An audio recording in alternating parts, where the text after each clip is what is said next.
कार्यकारी कोषाध्यक्षपदी नुकतीच निवड वाचन 20 जून 1964 रोजी अवतरल्यानंतर आपण शालेय व महाविद्यालयीन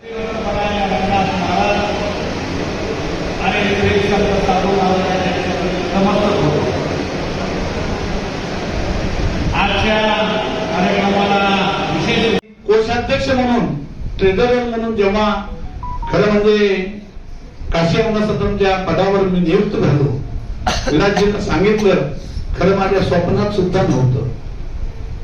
ज्या दिवशी टी.जी. व्यंकटेश साहेबांकडे एका प्रकरणासाठी आमची मीटिंग झाली, त्यावेळेला टी.जी. व्यंकटेश साहेबांनी पहिलं विलासला विचारलं की तुम्ही प्रेसिडेंट बनताय काय?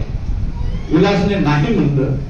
त्यानंतर त्यांनी मला विचारलं की आप प्रेसिडेंट बनताय का? मैं तुम्हारे साथ हूं.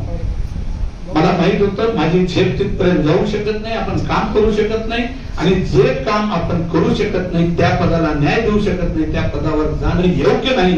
मी त्या क्षणाला साहेबांना सांगितलं की मेरे को नहीं चाहिए. सही है सर. 25 समाज बांधव अपने आंध्र, कर्नाटक, तमिलनाडु से उधर उपस्थित थे. सबके सामने बोला मेरे को नहीं चाहिए. आणि माझ्या स्वप्नातही मी कधी विचार केला नाही की माझ्याकडे ट्रेझरर पद येईल. खरं मी मनापासून ह्या दोन व्यक्तीचे, देवकी विलास सर आणि टी.जी. व्यंकटेश साहेबांचे मनापासून मी आभार मानतो की त्यांनी ही महाराष्ट्राला संधी दिली. और ये पद मेरा नहीं है, ये पूरे महाराष्ट्र का समाज बांधव का पद है. ये मेरा अकेले